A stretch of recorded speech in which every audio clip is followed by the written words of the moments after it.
Yo, the double standard of the NBA, man, is honestly ridiculous. Man, when it comes to the mainstream media, to fanboys and fangirls, when it comes to LeBron, it's unbelievable. It really, really, really is unbelievable. Man, man, I tell you, man, I tell you.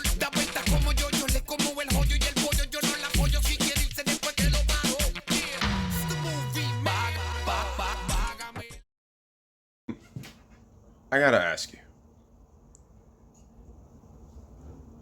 is it okay for somebody to get bashed for being on a 73-win team that had 3 All-Stars, that lost 7 players to get that sacrificial lamb in KD, that benefited them from winning 2 championships, right? Two more championships after they went to 2 finals previously without him and won a championship in 2015.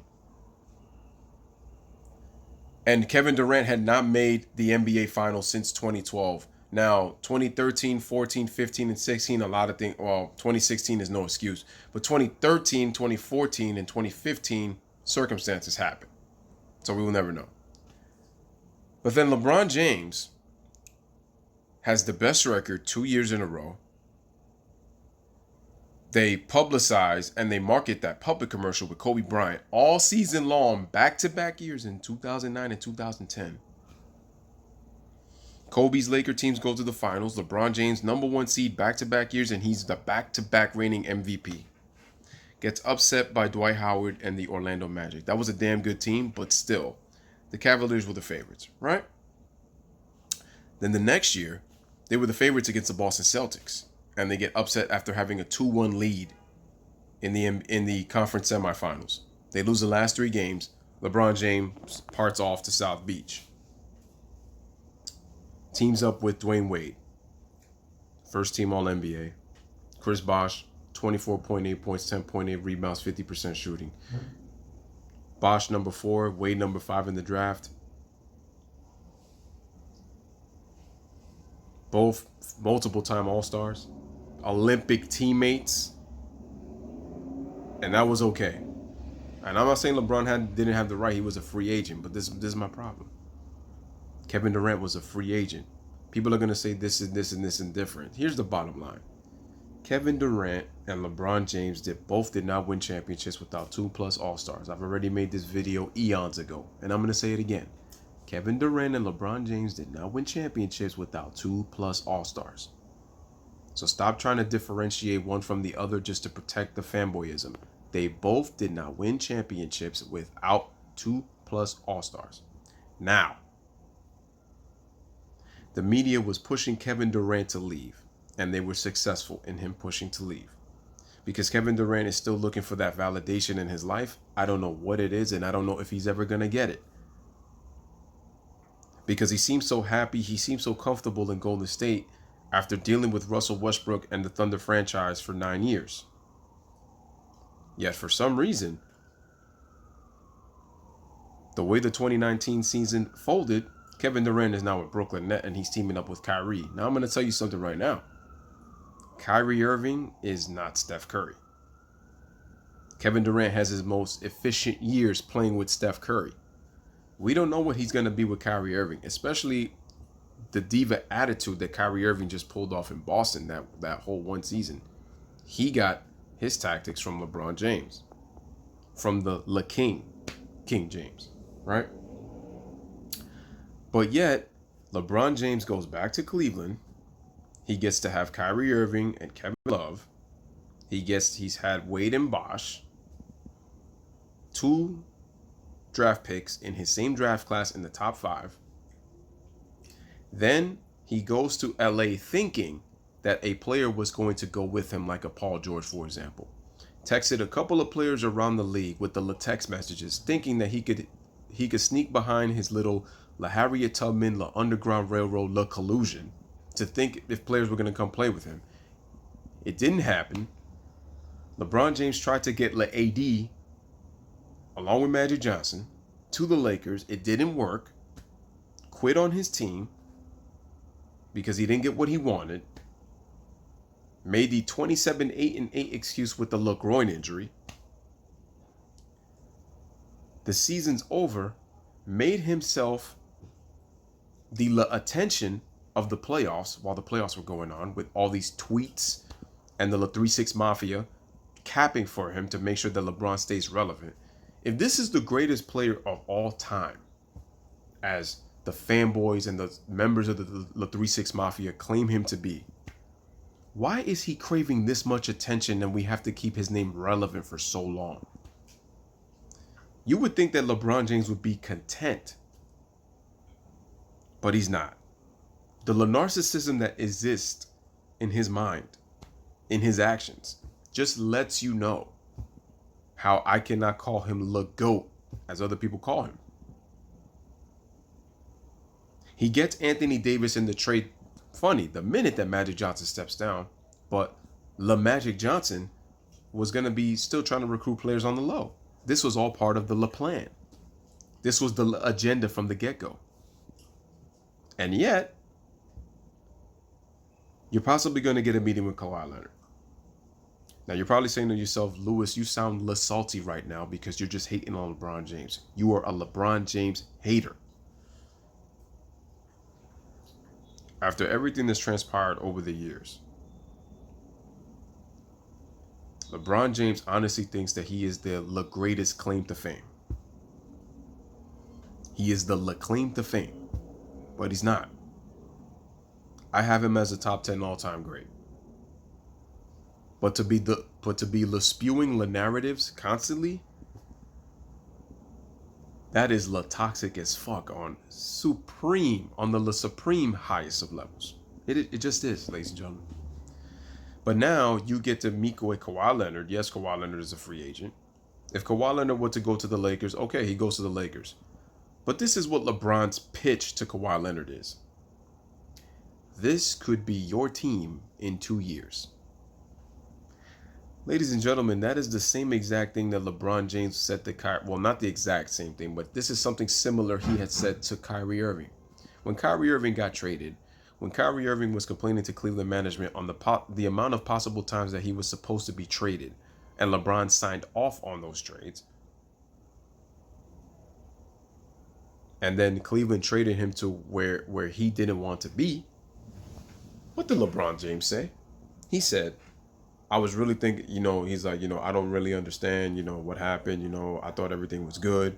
I thought, I was going to give, the kid was going to have an opportunity. Notice that every single time in his press conference, in media day, when Kyrie got traded, right before the season started, LeBron always referred to Kyrie as the kid. The kid.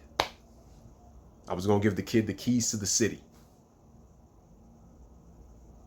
Did LeBron James really have respect for Kyrie Irving? No, because they're not friends. LeBron James could honestly really care less about Kyrie. They could have a good relationship or whatever, but remember,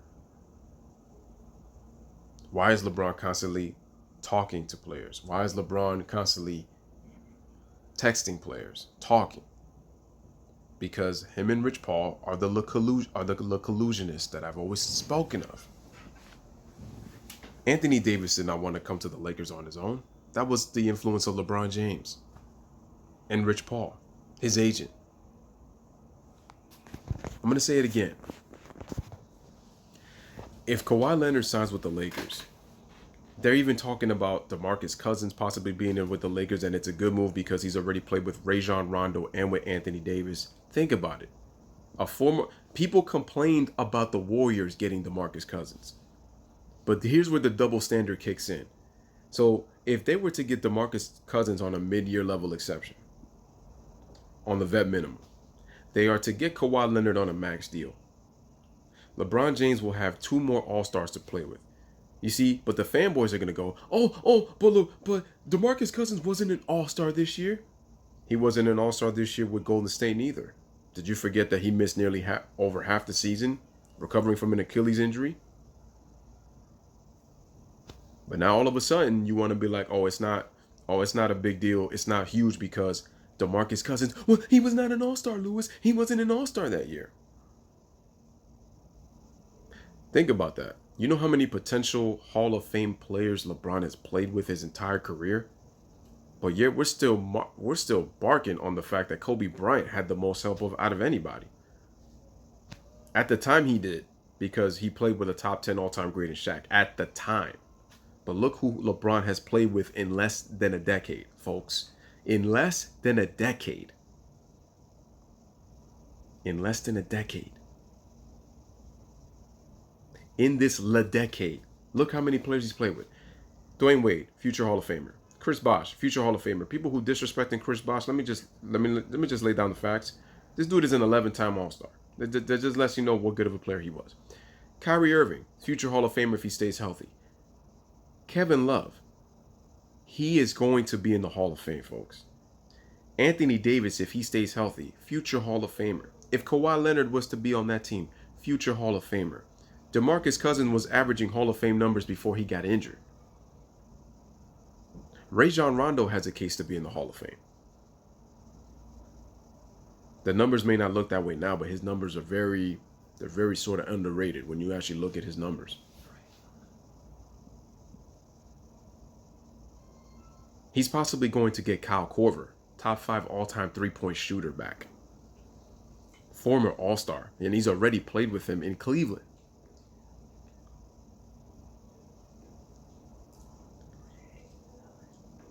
Ray Allen, who's in the Hall of Fame. Or did we forget that? Oh no, but Ray Allen, he wasn't an All-Star when he joined LeBron. It don't matter. He is an all-time great three-point shooter, and he's in the Hall of Fame.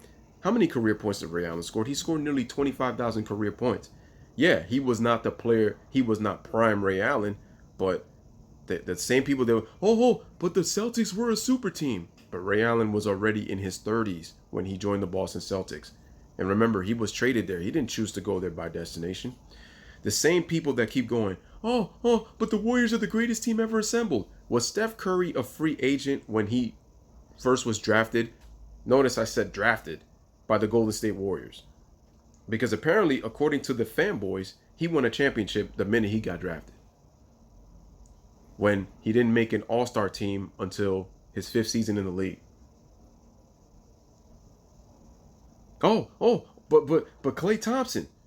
Klay Thompson was in the 2011 NBA draft, just like Draymond Green. Draymond Green was a 2nd-round pick. Apparently, they won the championship the minute that both those players were drafted, when Klay Thompson started his career on the bench and complained about not getting enough minutes under Mark Jackson. Right? But yet somehow, they're the greatest team ever assembled when they were all drafted. I've said many times that Kevin Durant's move was weak. But at the end of the day, it's his decision. Just like at the end of the day, it's Kawhi Leonard's decision. But again, look at the double standard. We have been bashing Kevin Durant for the last 3 years for being a Golden State Warrior because his move put the Warriors over the top, and it wasn't fair because we already knew who was going to win the NBA championship. Well, think about this. If Kawhi Leonard would sign for the Lakers, you have 3 of the top 5 players on the same team. LeBron James may not play the level of defense he once played, and he's slacking on defense. And some people might even say, well, I don't think Kawhi Leonard's that guy. Well, that guy just won an MVP, Finals MVP in the NBA Finals. Admit, he beat an injured Golden State Warriors team. But, the bottom line is you are getting the number 2 player in the NBA in Kawhi Leonard. Some people say he's number 1. Remember, I said Kevin Durant is the best, but right now he's injured. LeBron James, you could put him in the top 5. He's probably top 10. And then you got Anthony Davis, who's in between top 5 to top 10. You're not telling me that is not going to put him over the top. Now, we're going to say this. It's not a guarantee that the Lakers are going to be the best team because you still have to get chemistry. You still have to worry about injuries. But on paper, the star power that they have with 3 players, one averaged 27 this past season, one averaged 26, and the other averaged 25. Are you telling me that the media already said that LeBron and AD are the best duo in the NBA without playing? This is the new Heatles of Los Angeles. This is Miami Heat on steroids. Imagine the media coverage in LA, and this is the second biggest, well, the second biggest market behind New York.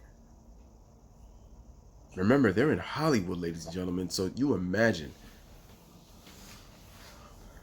They arguably, and think about this also, they might be more hated, in a sense, than the Miami Heat were when LeBron first joined Dwayne Wade and Chris Bosh in South Beach. Laker fans are going to love them, obviously, because, again, their team is in contention to win a championship. And people are going to put the Lakers as the favorite to win the title. That's the impact that Kawhi Leonard has. And remember, we thought originally it was Kevin Durant before the injury. Think about that. The two Ks, KD and Kawhi, would have hold the power and the shift and balance in the NBA. Now it's just Kawhi Leonard. But look at the double standard, ladies and gentlemen. It's okay for Kevin Durant to get bashed for his decision. But it's still okay for LeBron to play with all these potential future Hall of Famers. And what if LeBron doesn't get it done? But don't worry, the 3-6 Mafia will always have an excuse. It's not going to be LeBron James' fault. He's going to need more help. And the fanboys are going to say that everybody else didn't do their job. Well, LeBron got what he wanted. Remember, LeBron said that I was going to take a bad seat and play a little off the ball. That's what Chris Broussard said. And LeBron James, he kind of did it early in the season and then went back to stat padding. And how the Lakers were in fourth place, but the Lakers have a 28-27 record with LeBron James playing in the 55 games he played. Really, really impressive. Really impressive. Really impressive. I mean, I'm at a loss for words. Unbelievable. LeBron shows you that he's still capable of getting big numbers, but he needs to stop stat padding. He really does. Because it's just showing you the insecurities of him not being able to be the greatest of all time, that he's going to go after those numbers to say, well, Michael, I passed you in this. Michael, I got this, something you never did in your career. Michael, I'm better than you in this. That's what LeBron is going to be capping. That's his campaign for the greatest of all time. So look at the double standard. It's okay to bash one, but we praise the other. Because he's the best player in the world. He was never second tier, or he's no longer the best. He's always the best, according to LeBron fanboys and fangirls. Again, 2 all-time greats, man. But we got to keep it in perspective, people. But once again, ladies and gentlemen, it is your boy Lewis with another one. Let me know what you guys think in the comments. As always, bless up, one love, peace. Thanks for watching, DJ. My next canceled the Kawhi Leonard meeting. They didn't give KD a max. They canceled 2 Ks, man. I call those back-to-back strikeouts for the Knicks, man. They're embarrassing me as a franchise right now, yo. We need chula que te guaya roto con el popo y te